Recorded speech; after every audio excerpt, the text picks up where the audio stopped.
trying to do too many things at once. What's going on in your brain? What are you unhappy about? What's wrong? Bridget looks really mad. I don't know if you guys can see her face. She's like nostrils flaring, like she's unhappy. All right, what you got? Well, I thought the metal wheel would go faster because it had more mass on like farther from the radius, and then I thought that would make it have a higher torque.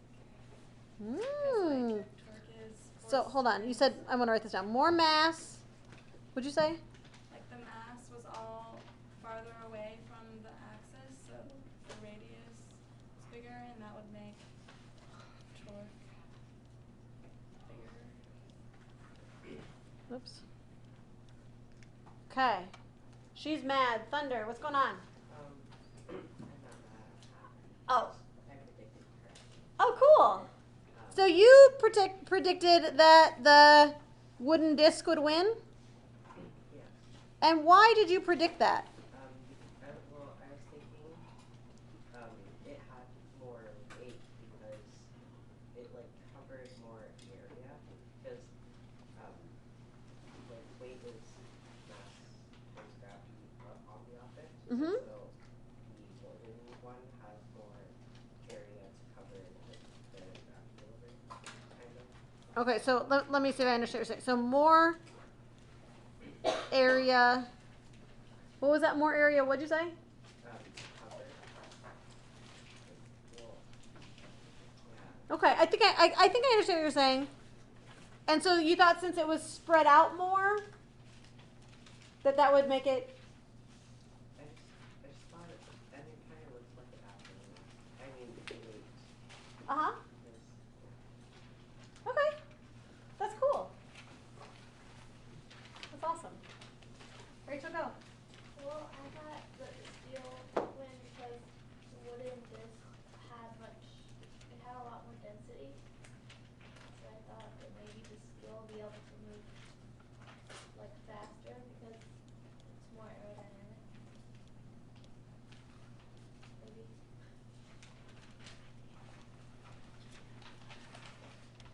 Whoa, that's deep. Reagan, go. So I guessed that the wooden disc would win, but I didn't know why. Okay. But I kind of have 50-50 shot. Yeah, but I was kind of thinking, even though I thought the wooden disc would win, like I don't know how this would work, but like there's more mass, or it's spread out more, which would make it slower. That was just my thought, but I still thought the wooden disc would win. Okay. Okay. So let's go here. I thought the wooden disc would win because of what I found in the reading. Oh, he read ahead. Sneaky. Okay, do you want to say more, or should we wait and talk about it all as a big thing? Just angular momentum and stuff, and the conservation of that. And Okay. Oh, one of these overachiever kids that reads the book. Go, Seth. I thought the wooden disc would win. I think my reasoning was wrong though. I thought it had something to do with the moment of inertia of it Okay. being smaller. That Okay. would cause it to not want to slow down and accelerate more. Okay. Okay. Looks like this kid read the book too.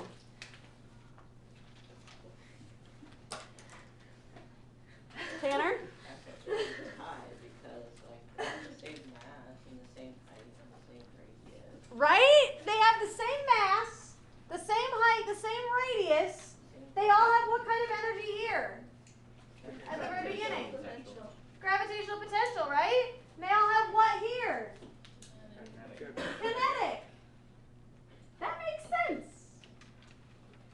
I think. But did they win? Did they tie? No. Do you want to say something? You're just kind of like scratching your ear. You can just, it's okay. I just wanted to. I don't really like when people clap at me. What do you want, Becca? Before everyone else started doing it, my original thought was they were going to tie because, like, what Tanner said, the equal radiuses and the equal masses. But it's like, and then I thought about it and I'm like, well, it makes sense that the wooden one won because with the metal one and the hole in the middle, the airflow could do it and the air could slow it down some. Maybe. Taking air resistance into So if I did this in a vacuum, I get a box and I suck all of the air out of it. That was a weird noise. Right? It was a good noise for sucking the air out of something, though, wasn't it? Very effective. And if I put this here and I had like a, very airtight thing where I could just pull that stick away, would they tie? No. Which one's going to win? That would be dance. It'd be weird if I told you this one would win then, right? What? No. The wooden disc will still win. It'll still win. So I like the aerodynamic idea, but if we think about, you can kind of think about it in two ways. The aerodynamic or the air resistance stuff is really going to matter on the part that's going into the air, right? And that's going to look the same for both. You'll get these things that we call eddy currents, that like little things that go through, but it's so minimal that I don't think that's really what we're talking about. I think I want to start with Tanner's assertion that they should have tied, and then I'm going to throw this reading the book stuff in to help us understand, okay? But before I do that, I do want to acknowledge that the people that started this conversation out, talking about how the mass is distributed differently, that's really the key. That's the key that makes all of this work. So, if we talk about this in terms of energy conservation, then my first question is, did I break the law of conservation of energy? No. I didn't. What does the law of conservation of energy say? Your energy when you Initial start has to mechanical equal energy your is equal to final energy at the end. mechanical energy. Do you agree? Write it down. What kinds of energy do we have? Potential and kinetic. Potential and kinetic, right? That's what we got. So we got potential, gravitational at the beginning, and kinetic at the beginning equals potential, gravitational at the end plus kinetic at the end. Everybody okay there? What is no? What's wrong? What does it just say on the second E? Here, total. Is that what you're talking about? Oh yeah. It was just an ugly version. So if we look at this and I'm going to draw myself a picture just because pictures are helpful. There's my ramp. And I've got the disk here, and then it's here. I can call my H equals 0 wherever I want, right? Anybody want to choose something so we can stay consistent? The floor. Jake, where do you want H to be 0? The floor. The floor. Cool. He gets to decide, so we're all going to play games with him. Is that okay? If H equals 0 at the floor, does any of this go away?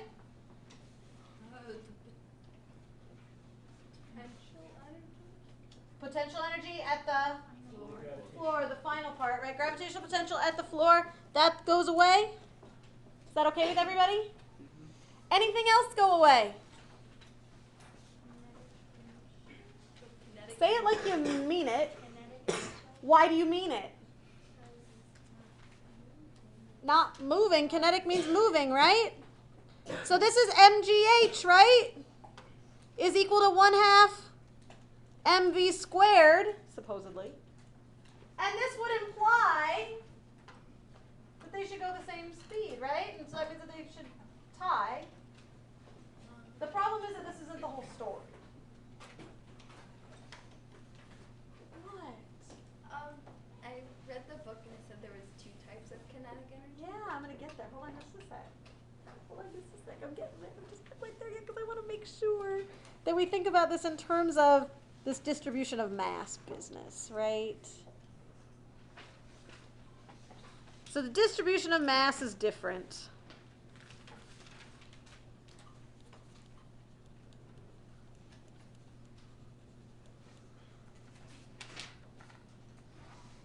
In the disk,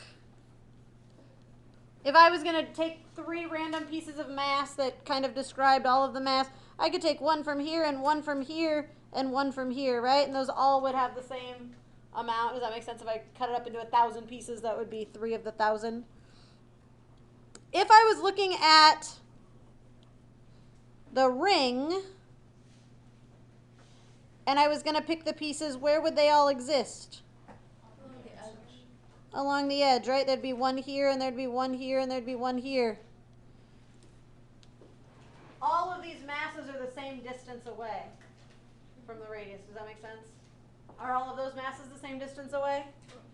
No, no. If we think about this, well, I'm going to go back to chapter 4, to Newton's laws, because we know those well. Is that okay? Mm-hmm. Newton's law says that if we are given the same force, F, and we have two different masses, which one is going to accelerate more? Given the same force,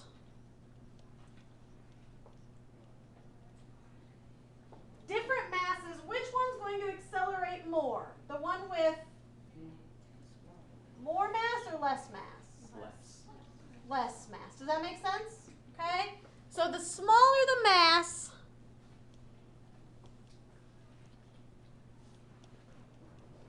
means the greater acceleration. Okay? I have a question for you. When I set this hoop here on the ramp and I let it go, is it accelerating? Yeah. Sure. It's accelerating, right? It's accelerating, but it's not accelerating the same kind of way because it's not only moving in a direction, but it's also what? Rotating. It's also rotating. So here's the thing. If I'm talking about something rotating, I need to talk about something, and somebody threw that torque word in, right? Okay. I need to talk about that acceleration in this direction. These two have the same mass, don't they? I told you that. Riley confirmed it. If they have the same mass, shouldn't they have the same acceleration? In a straight line. Depends on from which spot you're talking and which kind of motion. If it's not rotating. Well, the force is different because the masses are in different places. So the force is like if you looked at it in little pieces, take AP Physics with calculus with me and we'll do it. We look at little pieces, that's what we do. Okay? Or if we talk about just some big picture, right? This is getting pulled on just from the way outside. This one's getting pulled on from really close to that center where it's rotating. Does that make sense? So when we talk about rotation, we can't just use that statement. Okay? Instead of just talking about mass, we have to talk about this crazy thing. Okay? It's like mass for a straight line. This thing is for rotation. I find this thing to have the most strangest name ever. It seems really long and convoluted. I wish they would just call it Bob. It would make more sense if they just called it Bob. But what do you want to call it instead? Moment of inertia? Moment of inertia.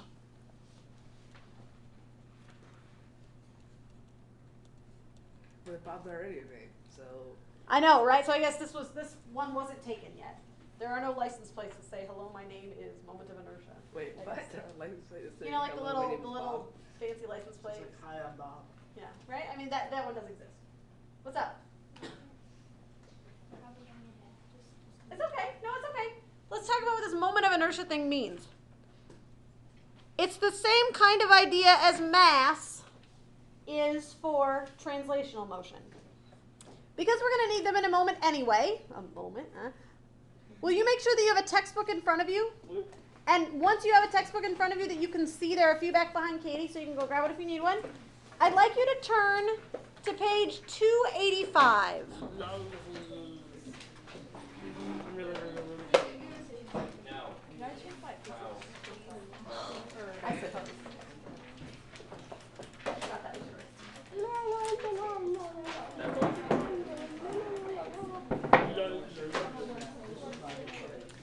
All right, I need your attention back in 5, 4, 3, 2, 1. On page 285, you see a big chart, Table 8.1. It says, the moment of inertia for a few shapes. Okay, so let's figure out what this is. I will tell you that you don't have to have these memorized. If you would need one on a test, I would tell it to you. Okay? The moment of inertia for a hoop is what? What kind of moment of inertia would we talk about? Take a look and see if you can find what we were talking about for this hoop. Mass times radius squared, Riley says. Do you agree with her? Do we have to include the 1/2 or no? There are 2 of them, aren't there? No, because this one's spinning around its symmetry axis. Right. We're spinning it this way. Okay? So the hoop, when we talk about this, I'm just going to kind of make a little chart here, and you may want to do this too. I'm going to do the hoop on this side. Moment of inertia is marked with the letter I. I don't know why, I guess for the inertia part. Moment of inertia for the hollow ring or the hoop is mr squared. So we need to figure out what these things are. What's the m? Mass. And the r would be? Radius. And the squared, we understand, is a squared. Okay? And the y of this, we're just going to say, okay, that sounds good. I'll take AP Physics with you and we'll do it later. Is that okay for now? Because we don't have a lot of time today. What about for the solid disk? Take a look, put your finger on it, check with your neighbor. Before you say it out loud, I want everybody to check. See if you can find it there.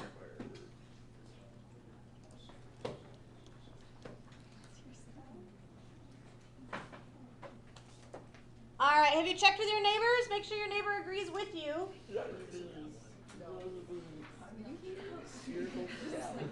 All right. Hannah Beeger, what'd you guys say? The 1/2 Is that was rolling? r squared. 1/2, what'd you say? Mr squared. Are we okay there? Yes. Okay. All right. So that's an important thing to know. Whenever anything is rotating or moving in a circle, it's really, really, really important to know how the mass is distributed. It obviously makes a difference, right? Obviously, we just saw it make a difference. So now let's figure out why the wooden circle wins. Okay? I want to go through that. What's up? Okay, wait. So, the inertia thing is. Moment of inertia.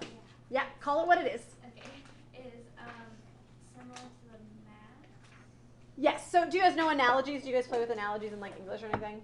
Okay. So mass is to moment of inertia, or to mass is to force or acceleration. You can talk about that. Translational acceleration. What moment of inertia is to angular acceleration, getting faster and faster in this direction. Okay. So I was gonna say since Is that okay? smaller, I know, it doesn't seem to make sense yet, does it? then and you said the mass that if the mass is smaller then it would be Hold on to that thought for just a second. You're almost there, but let's actually work it out. Is that okay? Okay. She's like, I want to see it. Okay, let's do it. So I'm going to go back up here, and I'm going to steal this statement. You can write it down again. There it is. I want it. There it is. I'm going to copy it and paste it because I can. And you can rewrite it. Wow. What? That was just mean. What? No, I'm not mean. All right. Do we agree that this is still true? But there's a secret that I don't remember. Somebody said that there are actually multiple kinds of kinetic energy. So we've got 2 kinds of kinetic energy. We've got the rolling, like the rotating kinetic energy, and we've got the moving in a straight line kind of kinetic energy. Does that make sense? The rotating kinetic energy? Because, let me explain it this way. If I just had, like if I had an axle through this and I spun it, and I asked you if it had kinetic energy, what would you say? Yes. Sure. But is this spot moving in a line? No. No. So it doesn't have 1/2 mv squared kinetic energy. It has a different kind, and the kind it has is this rotational kinetic energy. So instead of writing KE, I'm going to write this as KE sub T. T stands for translational, or in a straight line. And I'm going to write down KE sub R for rotational. And then I'm going to do a little, woo, this is fun. Whoa, that was really fun. Let me make that a little bit bigger so we can see it. There we go. Rotational kinetic energy, let me tell you what it is. It looks very similar to our friend 1/2 mv squared. 1/2 I, what does I stand for? Moment of inertia. Times, now this is weird.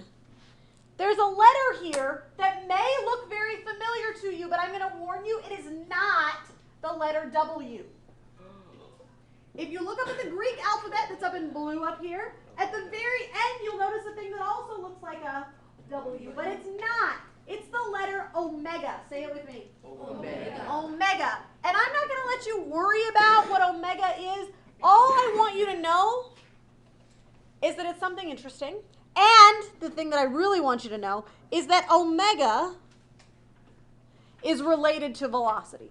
That's all you need to know for now. When you take AP Physics with me, we'll talk about what it really means, okay? But for now, what I need you to know is that velocity is equal to omega times r, the radius. So for our purposes, to have an equation that looks easier to deal with, I'm going to put this equation and this one together. And I'm going to write KE sub r is equal to 1/2 I V over R squared. And I want you to take a look at that and tell me if that makes sense to you. Actually, tell me if it doesn't make sense to you. Maybe that's a better way to say that. Is that okay with you, or are you going like, crazy Miss Carveling, what are you doing? How you doing? Are we okay? Let's go 1/2 I W squared. This is rotational kinetic energy. I said that a little bit ago. Oh. And it's not W, it's what? Omega. Omega. Oh. Okay, don't call it W because it's not. It's an omega. Okay? V is equal to omega R. So I'm putting those together to get this statement. Okay? We're really close. Are you ready? Here we go. Almost ready to solve the mystery of, well, I was just going to say the rolling discs, but if that's kind of where you're at with that, then cool. All right, here we go. 1/2 mv squared plus 1/2 I V over R squared. Is that okay with everybody? What's up? Wait, is there any? Rotational, No. translational? Yeah. There is, because this thing rolled down the hill, right? So like the whole thing moved down the hill. Does that make sense? Yeah. What's up? How would you get I? Like how do you find the value of it? Yeah. By knowing what kind of a shape you have, right? That's where this comes in. Okay. Okay? That makes sense. This is what we're going to do. I'm going to do one with you, and then I'm going to let you do one by yourself. Does that sound okay? What's up? Are we gonna need to know that equation for the test? Which one? The 1/2 mass times velocity squared, that one, or any of those So, equations? okay, so let's back up and talk about what's what. You know this, right? That's just conservation of energy. That's not on your equation sheet because that's a rule, not an equation, right? So you know that energy has to equal energy. You know the translational kinetic energy. We've done that for a long time. That one is on your equation sheet. Trayton is checking right now to find out if rotational kinetic energy is included. It would be under chapter 8. Is it there?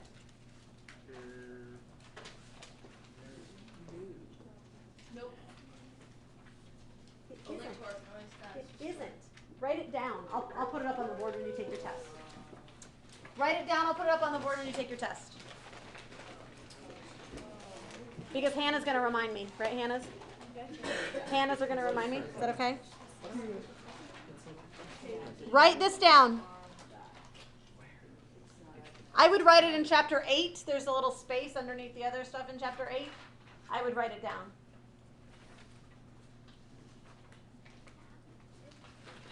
Bless you. Okay, are we doing okay? Wait, should that be KE or KER? You can write a sub R. That's fine. Okay.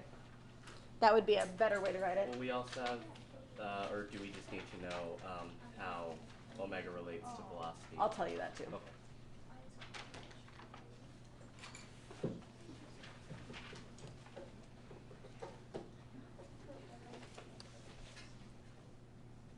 Are you guys doing okay? I don't want you to stress out about this. I would rather that you understand what's going on than that you stress out about it. There will be a maximum of 1 question about this on your test, okay? So don't be like, you know what I'm saying? It's going to be okay. Yeah? Okay. All right, let's go through this and figure it out because I've been dying for the last 45 minutes to know why. But don't you know? Well, yes. I'm empathizing with you because you've been dying to know why. All right.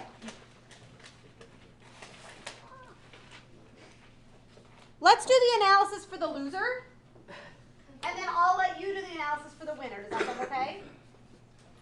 I'm going to do the analysis for the hoop with you. So here we go. I want to know how fast the hoop is going at the bottom. Here it comes. So I've got mgh. That is the gravitational potential energy that the hoop has at the beginning.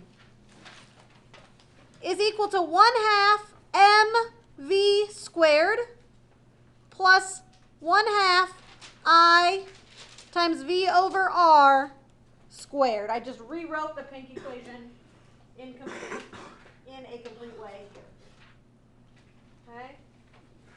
What is the value for I for the hoop?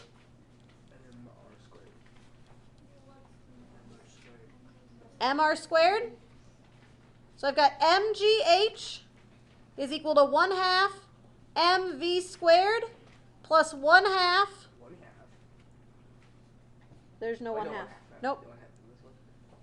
mr squared times v squared over r. Now, I haven't, v squared over r squared. I'm just going to put this squared outside. Now, I haven't been super good about writing my capital M's and capital R's and things. All of these R's are the same. All of the M's are the same because we're talking about the same piece of material the whole time. Is that okay? Is there an M in everything? Yes. Let's get rid of it.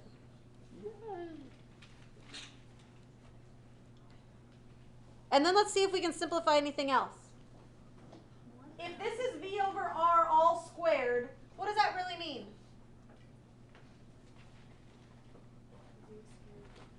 V squared over R squared. Is that okay with everybody? So I'm just going to rewrite that because it's going to make my life better. And really, I like to do things that make my life better. Do you notice that there's an R squared here on the top? And there's an R squared here on the bottom? So what happens to those R squareds? See ya. Right? They're gone. And so then I'm going to rewrite this because it was looking really scary now. GH is equal to 1/2 V squared plus 1/2. Oh.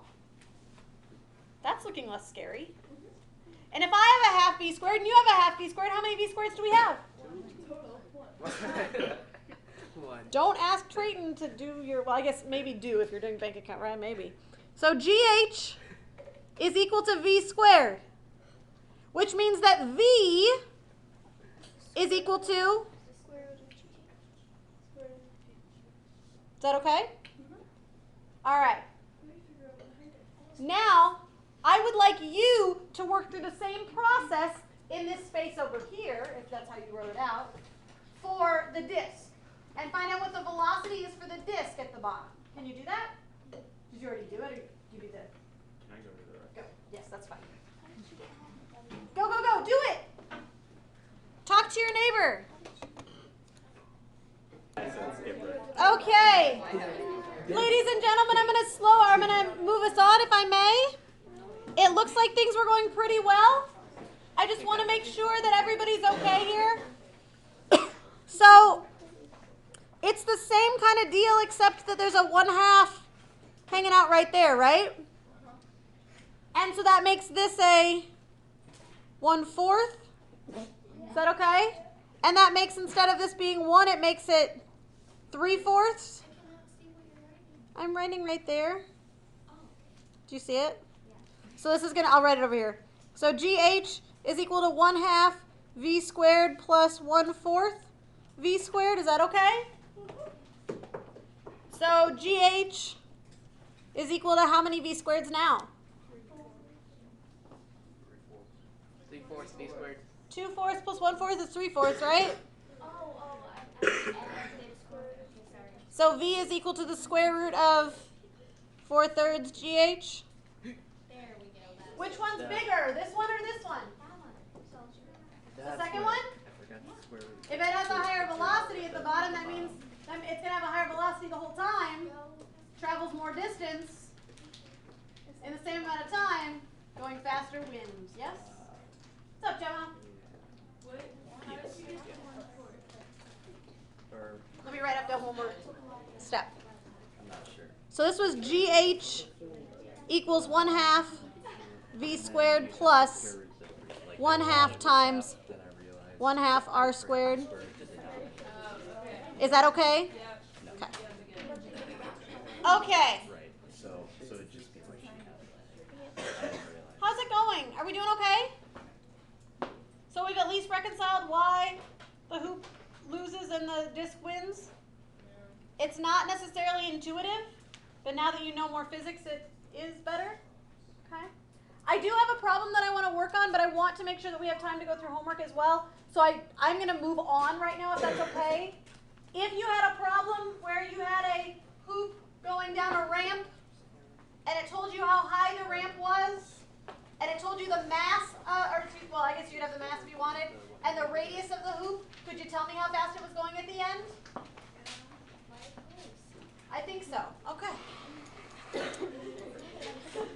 I hope so. This whole problem was a problem of conservation of energy. We like to conserve other things too. What else do we like to conserve?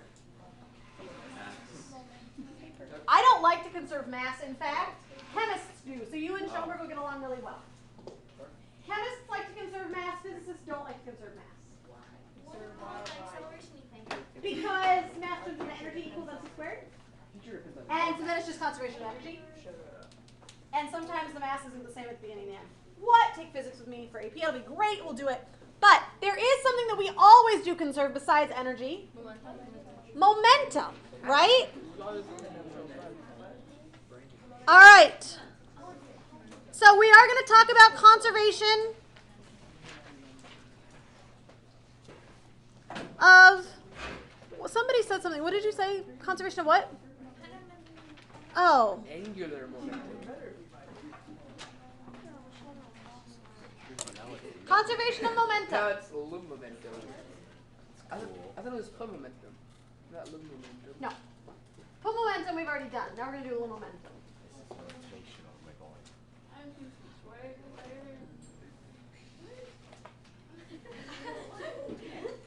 Lmomentum.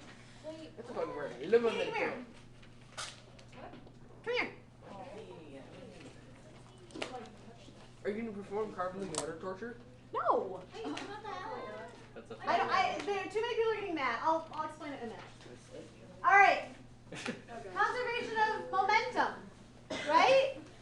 You take two carts and you crash them together, and the momentum at the beginning and the momentum at the end has to be the same. Would you agree? Yep. Always true. I'm going to pause this because otherwise people are going to be like, what's going on? They won't be able to see it. So I'm going to pause. Okay, here we go. Let's talk about what just happened. So this kind of momentum, this is the kind that we talked about in chapter 6 or something like that.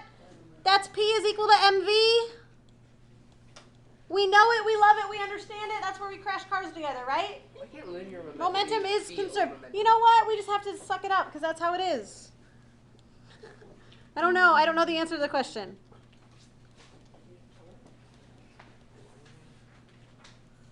Momentum also has an angular component.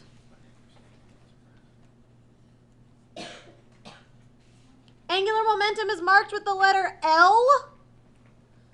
It is a vector. What is the angular equivalent of M? What do you think I'm going to write here? I. And what is the angular equivalent of V? thing that looks like a W but isn't. Okay?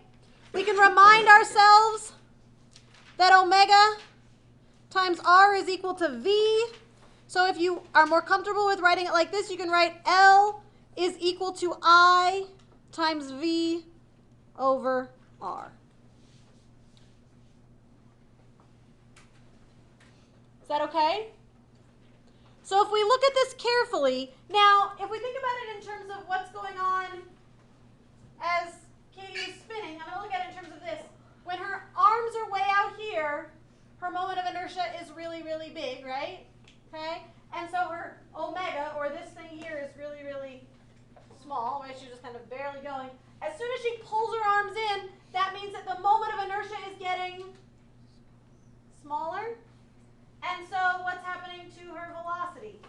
It's getting bigger because this thing has to stay constant. Is that okay? Okay. I'm watching time tick away. I really want to answer homework questions. So before we move on, I want to tell you what problems we were going to work on. So if we don't get to them today, you can look at them before the test. Does that sound okay? So a couple of questions if you would like to work on them. The first one was a conservation of energy problem.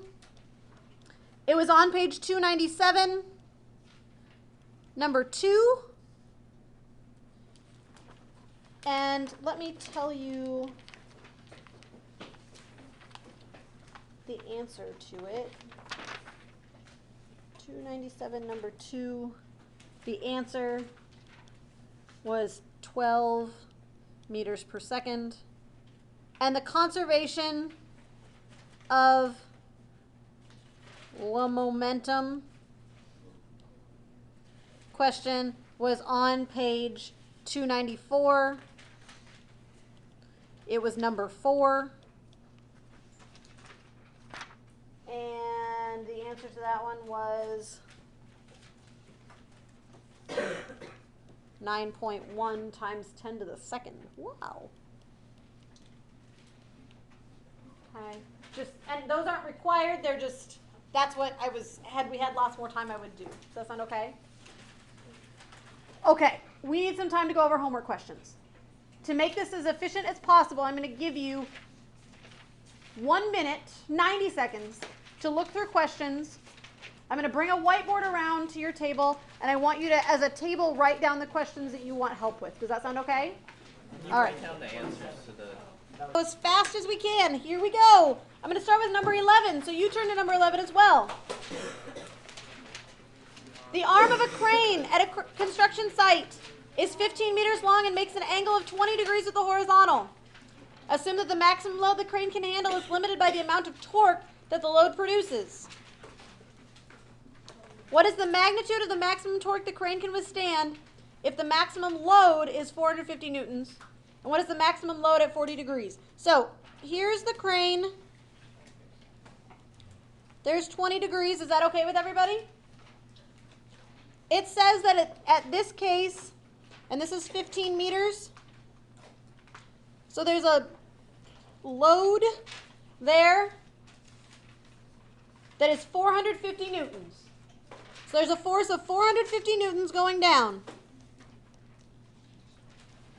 Is that whole thing causing a torque? Is that whole force causing a torque? No, only the part that's going perpendicular to it, right?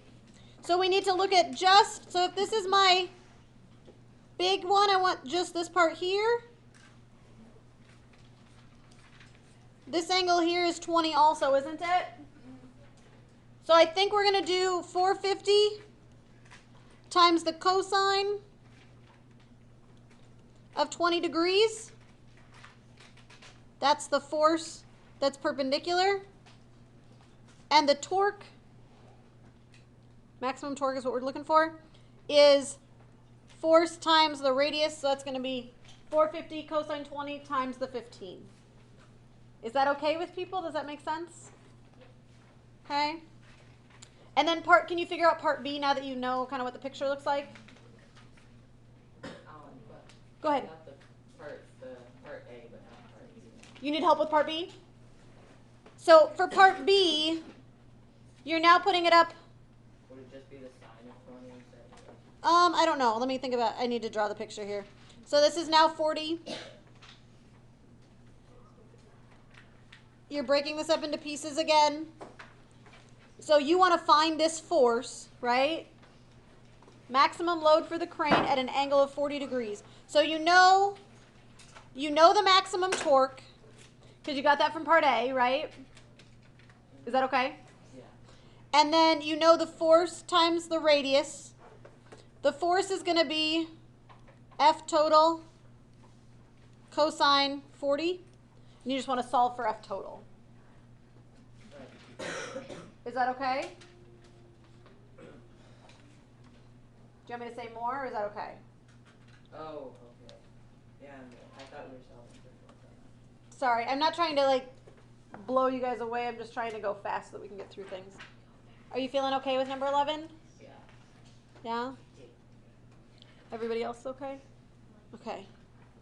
Let's take a look at number 18.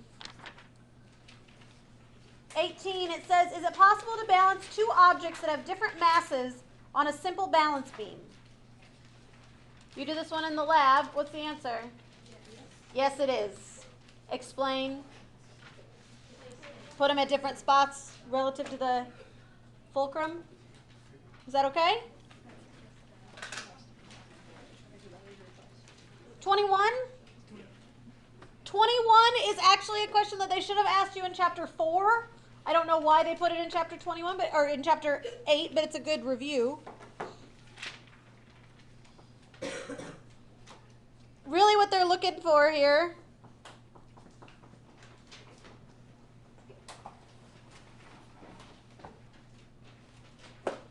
is they want to know the tension force coming up this way. And we can figure that out. You've got gravity pulling down. Is that okay with everybody? And the tension is going up, but at an angle. Okay?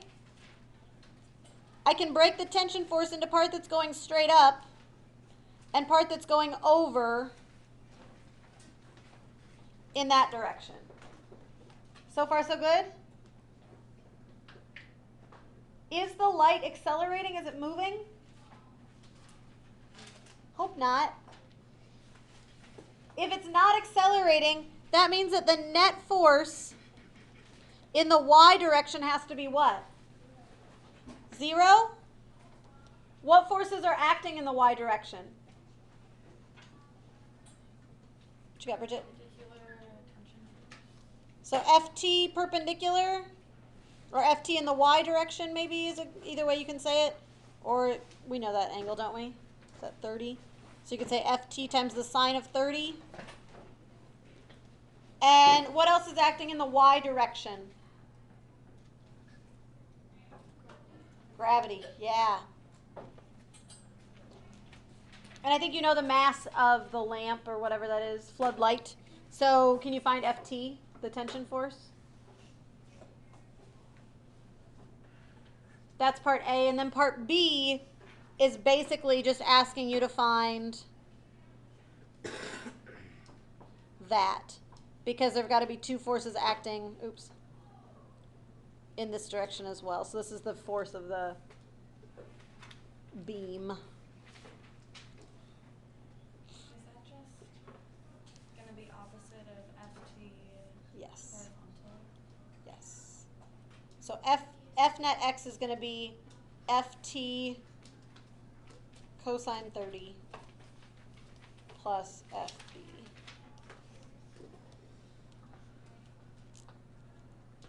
I somehow got that far, but I didn't understand why RY was 0. Because the tension force is the only thing that you need to counteract. It's not a good question, is really the answer.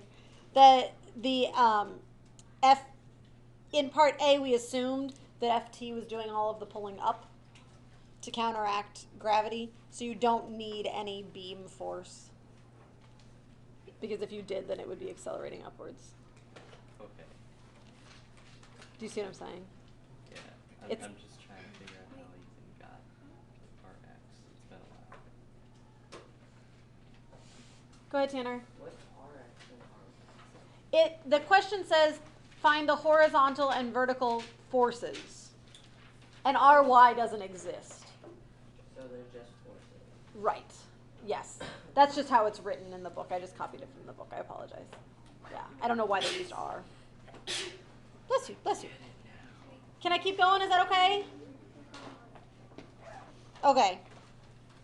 That was 21. I skipped 20, eh? Window washer. This one is very, very similar to all of the bridge problems that we've done. So if you need to know how to do that one, look back at the bridge problems. Is that okay? For number 20? And it's identical to the other window washer one we did. There you go. I think it's still All you do is just change a couple of forces. Boom. 33. Ice skaters. I bet you'll be able to answer that one now that you've seen Katie spin. Is that fair? Is that okay?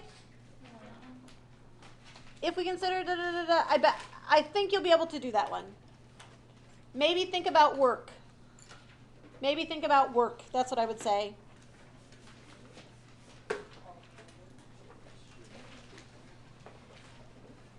I skipped 29. Stay with me. I've got 3 more minutes. Oh my goodness, I've got so much time.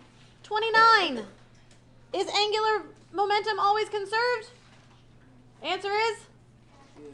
Yeah, momentum's always conserved. Okay? Now we should say that it's always conserved if it's a what? Not a vector. If it's a, there's one thing.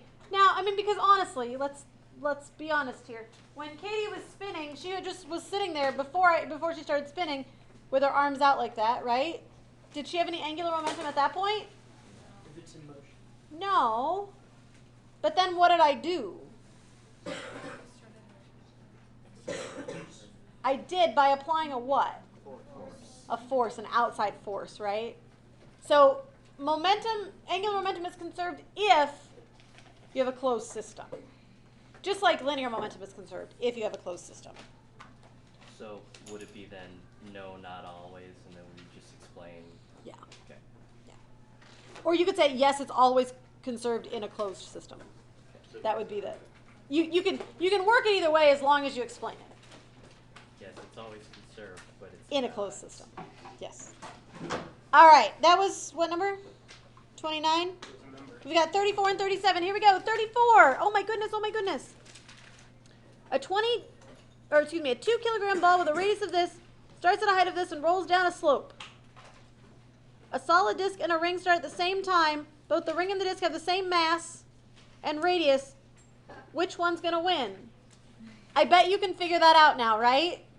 Look at the chart on page 285. Look at the chart on page 285, and I bet you can figure that one out. Last one. Holy cow. 35 kilogram bowling ball with a radius of 13 centimeters starts from rest at the top of an incline. Find the translational speed of the bowling ball after it is rolled down to the bottom. Can you do that one now? Yeah. Again, just look at page 285. Oh my goodness. That was kind of a whirlwind. If you have more questions, guys, listen for just a moment, please. If you have more questions, please let me know. If I don't hear from you, I will assume that everything's okay. I will talk to you. I'll see you on Thursday. Remember, anything that you want to turn in for half credit has to be in by Friday at 3. Have a great day.